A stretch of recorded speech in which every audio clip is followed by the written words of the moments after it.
Dating on its own is already a delicate process. It asks for discernment, patience, and a willingness to be vulnerable in a space that doesn't always feel safe. You meet people, you listen, you observe, and you quietly try to determine who is genuine, who is available, and who is aligned with what you're building for your life. But somewhere along the way, the process became more complicated than it should be.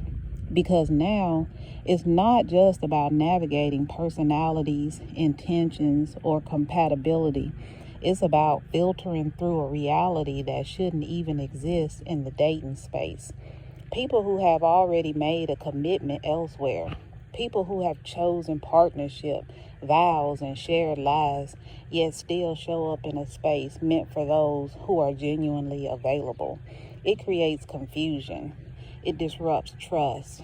It forces those who are sincerely seeking connection to question everything more deeply than they should have to. What should a space for possibility becomes a place where boundaries are blurred and intentions are unclear. There is something deeply unfair about having to compete with or even unknowingly engage with someone who has already pledged themselves to another life. It feels like an intrusion, like a violation of space that was never meant to be shared in that way. This book is not just about frustration. It is about clarity. It is about reclaiming the dating space for those who are truly present in it. It is about calling attention to what has become normalized but should never have been accepted. Because if you've already chosen your commitment, then the dating pool is no longer your place. And those who are still searching deserve better than to navigate around what should have never been there in the first place. In many religions, traditions, marriage isn't just a legal contract, it's a sacred covenant. In Christianity, for example, marriage vows are promises made before God to honor, love, and remain faithful to your partner for life. The vows are seen as binding, not just socially or legally, but spiritually. Breaking them is considered a moral and spiritual violation, not just a legal one. Many Christian couples view marriage as reflecting the relationship between Christ and the church, which underscores loyalty, sacrifice, and permanence. So when people say marriage is tied to vows to God, they mean that the act isn't just a legal arrangement, it's a spiritual commitment with moral weight. That's why many religious communities treat infidelity or divorce as more than just personal mistakes. They're violations of a sacred covenant. Not all cultures or countries tie marriage to religious vows. Many marriages are strictly legal contracts recognized by the state rather than a deity. Examples include civil marriages in the U.S. or Europe. Couples can marry without religious ceremonies. They sign legal documents at a courthouse, and the contract is enforceable by law, not God. East Asian countries, for example, China, Japan, South Korea, many people marry through civil registration with no religious vows at all. Legal recognition is what matters. Secular Western couples, increasingly, many couples choose non-religious ceremonies, emphasizing equality, legal rights, and personal promises instead of spiritual vows. Even in these contexts, marriage often carries cultural and social expectations, honesty, fidelity, and commitment, but the enforcement is primarily legal and social, not spiritual. In religious marriages, vows to God are central. Breaking them is both moral and social. In civil marriages, the contract is legal, and moral or spiritual dimensions are optional. In some societies, marriage is a deep spiritual vow before God. In others, it's primarily a legal and social partnership. But regardless of the cultural framework, if someone intentionally breaks the commitments associated with marriage, spiritual or legal, it raises real questions about trust and character. We are gathered here today to witness the union of Anne, in marriage. This is a public declaration of their commitment to each other. Marriage is a legal contract, and by entering into it, you are promising to share your lives together as partners in love, honor, and respect. Do you take to be your lawfully wedded spouse, to live together in marriage, to love, honor, and cherish in sickness and in health for as long as you both shall live? I do. Marriage is a sacred covenant before God, and by your vows today, you are making a promise not only to each other, but also to God, to honor, love, and remain loyal for life. What God has joined together, let no one separate. This line comes from Matthew 19:6 in the Christian Bible and is very common in traditional ceremonies.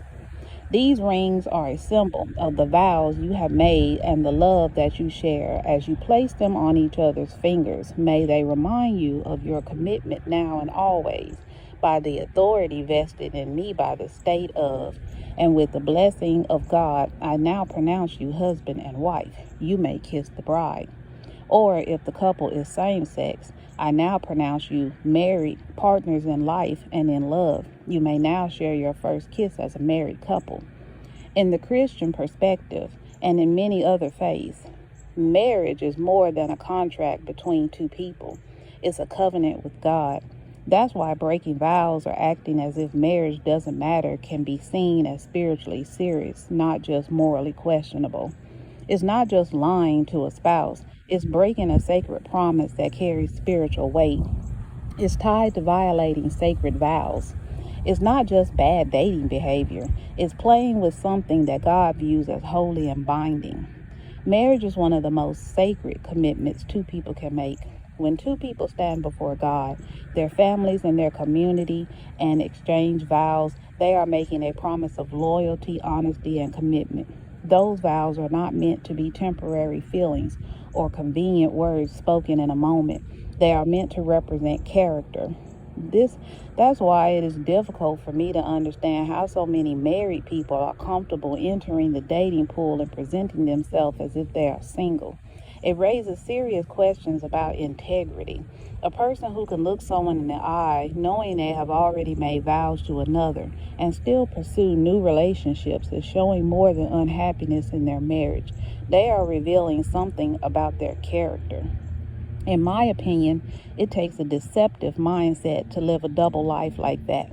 When someone is willing to hide a spouse, remove a ring, and present themselves as available, they are demonstrating a lack of respect, not only for their partner, but for the meaning of the vows they once made before God. Marriage vows are supposed to represent loyalty. When those vows are easily broken or ignored, it sends a clear message about a person's values. If someone is willing to deceive the person they promised to honor and love, it raises the question, who else are they willing to deceive? This book explores a growing reality in modern dating, married people entering the dating pool as if they are single. It examines the impact this behavior has on trust, relationships, and the emotional well-being of those who unknowingly become involved with someone who is already committed to another life. Terms people commonly use: double life, someone maintaining a marriage while secretly dating or having another relationship; adultery, the traditional and legal term for a married person having a romantic or sexual relationship outside the marriage; infidelity, a broader term meaning betrayal of a partner's trust in a committed relationship; cake eating. In relationship discussions, a cake eater is someone who wants the stability of marriage but also wants the excitement of dating other people. Living single while married, a phrase people often use for spouses who behave as if they're single even though they're still legally married.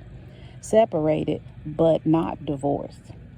People living apart but still legally married and actively dating. Side relationship, side partner. The person someone dates while still married. Emotional affair. When someone develops a deep romantic connection with someone else while still married, even if it hasn't become physical. Married people dating. as if they're single. Marriage is supposed to represent commitment, loyalty, and honesty. When someone dates like they're single while still married, whether in secret or openly, it completely contradicts the reason the vows exist in the first place. Marriage is meant to be a union built on promises, fidelity, partnership, and shared life goals. The vows are not just tradition, they are a declaration of character. Yet some people treat marriage like an option instead of a commitment. Some claim open marriages or swinging as justification, but that's not what most people mean when they take vows.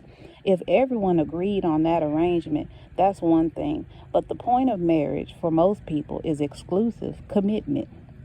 Others are living separate lives without divorcing, dating or pursuing relationships while still legally married. This is deception, whether emotionally or legally, and it creates confusion for everyone involved. If you are dating, flirting, or emotionally involved with someone else, what is the point of being married at all? Marriage is meant to protect, trust, honor, and stability. If those foundations are ignored, the institution itself loses its meaning for those who value it. And when people break those promises while still married, it's not just unfair, it's a reflection of character. People who say they're separated but never finalize divorce. Some people claim they're separated and use that as an excuse to start dating again. But the truth often tells a different story. Being separated legally means nothing until the divorce is finalized. Choosing to delay the divorce for years while dating someone else speaks volume about a person's integrity, time, and effort. They are investing in a new relationship while still legally tied to another. If they truly value honesty and closure, the divorce would be a priority. Financial implications. Dates, gifts, trips, and shared expenses with a new partner all occur while they still have legal ties and potential obligations to their spouse. This isn't just a moral problem, it's bad business. Emotional impact. The person dating them is unknowingly participating in a relationship built on incomplete closure. They may experience heartbreak, betrayal, and confusion when the truth emerges. And its core, choosing not to finalize a divorce while dating someone else is a statement about character. If a person can live in limbo, legally, emotionally, and socially, what else are they willing to deceive about? This behavior is not harmless and is something anyone entering a new relationship should recognize immediately. When someone is still legally married and choosing to delay finalization, the warning light should be flashing. The emotional impact on the people they date.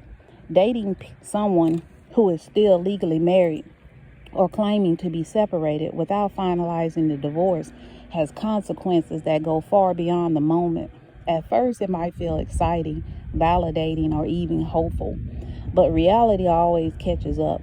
You can't truly move forward, no matter how strong your feelings or how invested you are. Their legal and emotional ties to someone else prevent a real future from developing. Conversations about long-term plans, commitment, or building a life together often lead to frustration, confusion, and disappointment. It's a bad investment. Time, money, and emotional energy are spent on a relationship that is fundamentally unstable. What looks like love may only be satisfying lust or curiosity, not a partnership built on honesty, respect, and shared responsibility. Satisfying desire isn't love. Physical attraction or emotional attention cannot replace the stability of a partner who is fully available. Real-world responsibilities, divorce closure, legal ties, financial accountability remain unresolved. The aftermath. Many people end up hurt, questioning their judgment, and wondering if they will ever trust again. Dating someone who is still married can leave a lingering sense of betrayal, even if the cheating wasn't intentional on your part, because the foundation was built on uncertainty and deception. At the end of the day, this isn't just heartbreak, it's bad business. Investing in a person who cannot legally or emotionally be fully present is risky, and it rarely pays off.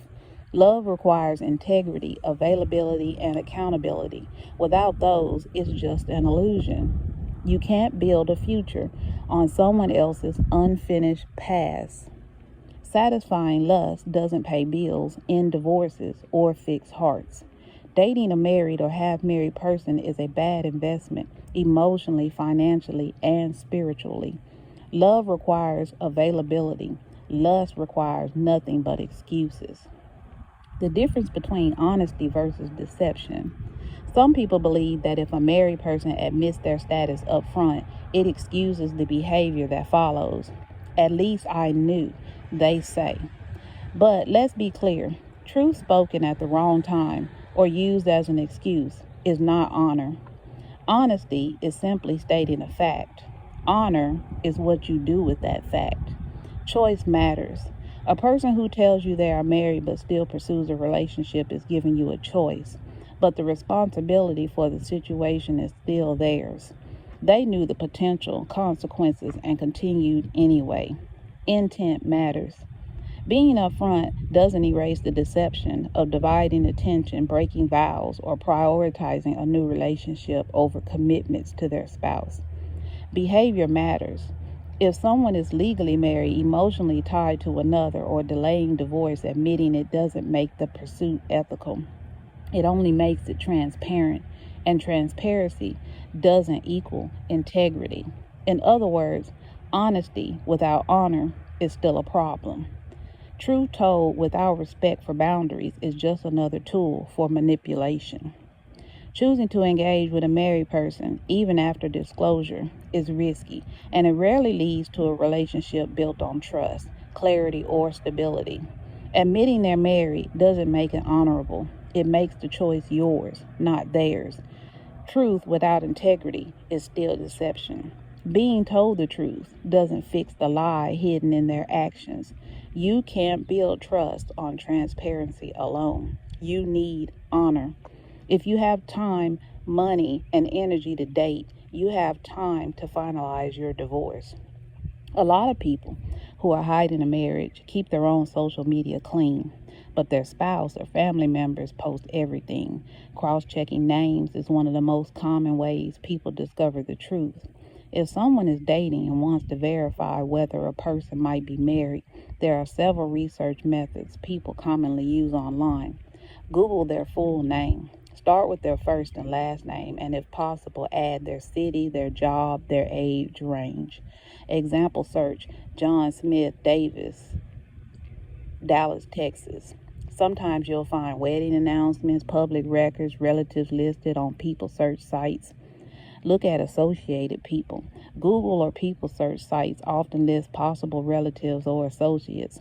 If you see a person with the same last name connected to them, that's a clue worth checking. Many times that turns out to be a spouse. Check multiple social media platforms. Some people hide things on one platform, but not others. Look on Facebook, Instagram, LinkedIn, TikTok, X, formerly known as Twitter, Lemon8. A common pattern with married people dating is their page looks single, but the spouse's page shows the whole marriage.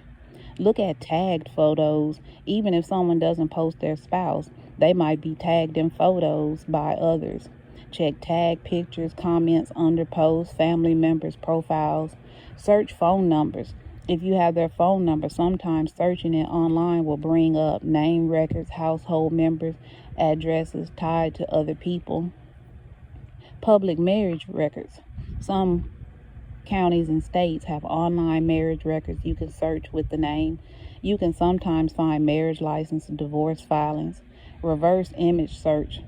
If they send photos, you can search the photo online to see if it appears elsewhere. Sometimes people use old pictures from years earlier with their spouse. Pay attention to behavior clues. Sometimes research isn't just online. It's patterns like only calling late at night, never inviting you to their home, weekends unavailable, holidays always busy, phone always face down, no spontaneous meetups, using text apps to communicate instead of using their personal phone number. Those are classic signs of someone hiding a partner. Legal status versus emotional reality. Some people see separated as basically single, while others, like me, see it as still married until the divorce is final. There are people who say that dating someone who is separated is perfectly acceptable. The argument is that the relationship is already over emotionally, even if the paperwork has not been finalized. Maybe they are lonely, maybe they are hurt, maybe they were the one who was left and they are trying to move forward with their life. I understand the reasoning, but for me, it still doesn't make sense. If someone is still legally married, they are still legally tied to another person. Until the divorce is finalized, the marriage still exists in the eyes of the law. Starting a new relationship while that legal bond still exists feels like opening one door before the other one has fully closed. It also raises practical questions. If something were to happen to that person, who has the legal rights? The spouse. Not the person they are dating, not the person they may be investing time, emotions, and energy into. A legal married spouse can still have rights to property, decisions, financing, and other legal matters. So while someone may believe they are building something new with a separated partner, the truth is that the legal structure of the previous relationship is still standing. That is why, to me, dating someone who is still married is simply not worth it. It places a person in a position where they are emotionally invested in someone whose life is still legally connected to another. Call it what you want, separated, moving on, or starting over. But until the divorce is finalized, the marriage is still there. And stepping into that space can create complications that many people don't fully think about in the beginning. A lot of people stay separated for years. Opening a new door before the other one closes creates more problems than possibilities. Separated isn't single, it's still married with an explanation. If someone has time to date, they have time to finalize their divorce. Marriage vows don't expire just because someone becomes unhappy. A person who can hide a spouse can hide a lot more. Character is revealed in what people do when their vows become inconvenient. Dating someone who is still married is like building a house on land that belongs to someone else. If loyalty disappears when life gets hard, it was never loyalty to begin with. Some people want the stability of marriage and the excitement of being single. A wedding ring taken off doesn't erase a marriage license. Double lives require double lives. Someone who cheats with you can cheat on you.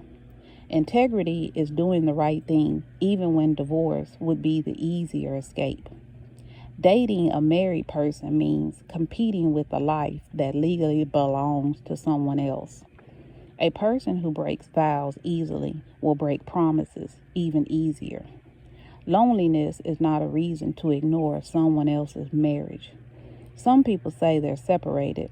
What they really mean is they're still married but looking. If the marriage is truly over, the divorce should not be difficult to finalize. Honest endings create healthy beginnings. You cannot build something real with someone who is still legally committed somewhere else. Before you enter the dating pool, make sure you've actually left the marriage. Being deceived by someone who is married is one thing. If a person presents themselves as single, hides their spouse, and leads someone into a relationship under false pretenses, the responsibility for that deception belongs to them. Shame on the person who chose to lie. But once the truth is revealed, the situation changes. At that point, the responsibility shifts to the person who now knows the truth. Continuing the relationship means choosing to remain in a situation built on dishonesty and confusion. Excuses begin to replace clarity, and the lines between right and wrong start to blur. Confusion is never a solid foundation for any relationship. You cannot build something healthy on top of secrets, deception, and divided commitments. If someone is still married, the situation is already complicated before a new relationship even begins. Adding another person into that confusion only creates more instability, more hurt, and more broken trust. When the truth comes to light, the wisest decision is often the simplest one. Walk away. A relationship that begins in confusion will rarely lead to peace. A healthy beginning requires honesty, clarity, and a clean foundation. Without those things, what you are building will always stand on unstable ground. You can't build something real on a foundation of confusion. Being fooled is one thing, staying once you know the truth is a choice.